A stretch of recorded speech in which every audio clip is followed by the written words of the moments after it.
Hello everyone, আমার আরেকটা নতুন ব্লগে তোমাদের সবাইকে স্বাগত জানাই। এখন আমরা এসে গেছি ব্যারাকপুর স্টেশনে।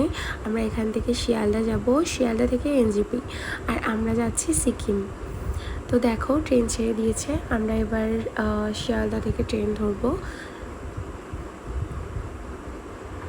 এখানে যে শিয়ালদাতে বড় বড় পাখাগুলো দেখছো না, এগুলো আমি এখানে প্রথম দেখেছিলাম, অনেক দিন আগেই দেখেছি, কারণ শিয়ালদা আমি অনেকবার গেছিলাম।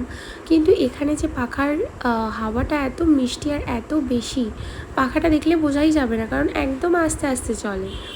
এই যে আমাদের ট্রেন ঢুকছে, এই ট্রেনটা করেই আমরা যাব এনজেপি পর্যন্ত। আমাদের থার্ড এসি থেকে দুটো সিট বুকিং করা ছিল। আর আমরা গিয়েই আসলে 11:30টার সময় ট্রেনটা ছিল, তো রাত্রি, তো সেই জন্য আমরা গিয়েই কিছু খেয়ে শুয়ে পড়েছিলাম, তারপরে ঘুমিয়ে গেছিলাম। সকালবেলা উঠে এই যে এই ভিডিওটা নিচ্ছিলাম আর আমি ওদেরকে ডাকছিলাম। আর সত্যি কথা বলতে পাহাড়ের দিকে যত বেশি যাই না, তত বেশি আকাশটা যেন খুব সুন্দর লাগে। আমরা এনজেপি চলে এসেছি। এবার এনজেপি থেকে আমরা গাড়ি করে যাবো পুরো গ্যাংটক পর্যন্ত।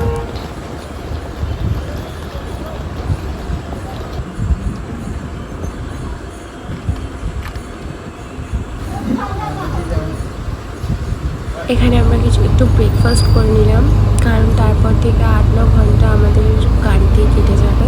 তো সেই জন্য তারপরে গাড়িতে ওঠার পর আর ভিডিও নিয়ে আমি ঘুমিয়ে গেছিলাম। তো তারপরে একটু লাঞ্চ করতে দাঁড়িয়েছিলাম, সেটা আর ক্লিপ নেওয়া হয়নি। তারপরে আমরা এই যে গ্যাংটক চলে এসেছি। এখানে এই হোটেলটাই আমাদের ছিল। এই যে প্রদীপ ঢুকছে, ওখানে রিসেপশনে কথা বলবে, আর তারপরে আমাদের রুম দেবে, রুমের জন্য যাব। আর তখন আমি খুব টায়ার্ড হয়ে গেছিলাম, একদম আর ভালোই লাগছিল না। আর পাহাড়ে যেতে তো খুব ভালো লাগে, কিন্তু এতটা বেশি জার্নি হয়ে যায় না যে শরীর আর দেয় না। এটা আমাদের রুম ছিল, রুমটা পারফেক্ট ছিল, ভালো ছিল, ভিউ ছিল, সুন্দর লেগেছে আমার। তারপরে একটু পরেই আমরা বেরিয়ে গেছিলাম গ্যাংটকের এমজি মার্গের উদ্দেশ্যে। তো ওখানে যাওয়ার পর পরিবেশটা আমার খুব ভালো লেগেছে, আর জিনিসপত্র ওখানের অনেক সুন্দর। পরিবেশটা তো প্রচণ্ড সুন্দর, আমি চারপাশটা দেখছিলাম, ওখানে গান বাজছিল, খুব ভালো লাগছিল।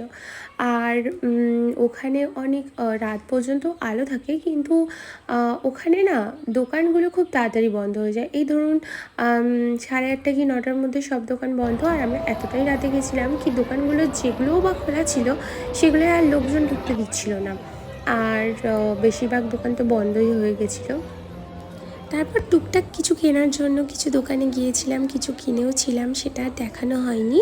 তারপরে ওখান থেকে আমরা রুমে চলে গিয়েছিলাম, কারণ পরের দিন সকাল সকাল বেরাতে হতো। আমরা পরের দিন থেকেই তো আসল ঘোরাটা শুরু হবে, এদিন তো যেতে যেতেই কেটে গেল। তো সবাইকে টাটা, তোমরা সবাই সুস্থ থেকো, ভালো থেকো। আর পরের দিন কি করি আর কোথায় কোথায় যাই তোমরা অবশ্যই দেখতে থেকো। টাটা।